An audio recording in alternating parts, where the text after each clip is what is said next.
Papua New Guinea, Papua New Guinea जो है इसके बारे में फिर से न्यूज़ आई है, क्यों आई है आइए समझते हैं। जैव विविधता सम्मेलन जो COP 16 है वो यहीं पर किया गया है ना। अवैध कटाई जैसी चीज़ों को रोकने के लिए कहा गया, ग्रह पर जैव विविधता वाले चीज़ों को नुकसान ना पहुंचाया जाए इसके लिए बात की गई। तो COP 16 के बारे में हमने कल के लेक्चर में पढ़ा था। आज पढ़ेंगे New Guinea. Papua New Guinea क्या है? दक्षिण पश्चिमी प्रशांत महासागर में स्थित है। न्यू गिनी विश्व का दूसरे सबसे बड़ा द्वीप है जो पूर्वी आधा भाग और कई छोटे अपतटीय द्वीप शामिल हैं। पड़ोसी, इसके पड़ोस में कौन है? इंडोनेशिया, दक्षिण में ऑस्ट्रेलिया, दक्षिण पूर्व में सोलोमन द्वीप है। भूभाग मुख्यतः पहाड़ी है, लेकिन दक्षिण न्यू गिनी में निचले मैदान भी है। पपुआ न्यू गिनी द्वीप में 40,000 वर्षों की अवधि में विभिन्न लोग निवास कर रहे हैं। सामान्यतः इन्हें क्या बोला जाता है?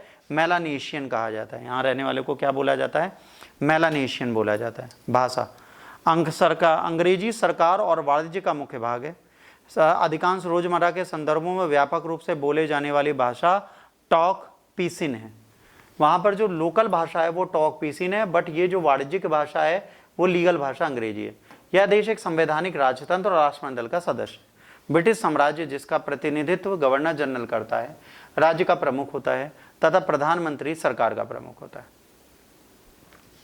पपुआ न्यू गिनी वर्षावन और जैव विविधता से समृद्ध है। दुर्लभ प्रजातियां जैसे स्वर्ग का पक्षी जिसे फिनिक्स बर्ड बोलते हैं, वृक्ष कंगारू, रानी अलेक्जेंड्रिया का बर्ड विंग तितली पाई जाती है। ये वन पृथ्वी के भूभाग में केवल 1% हिस्सा दर्शाते हैं, लेकिन कार्बन को अवशोषित करने में ये निवासियों की परंपरा बनाए रखने के लिए महत्वपूर्ण भूमिका निभाते हैं। इसकी राजधानी है पोर्ट मोरेस्बी या मोरेस्बी। बस इतना इसमें है ना। अब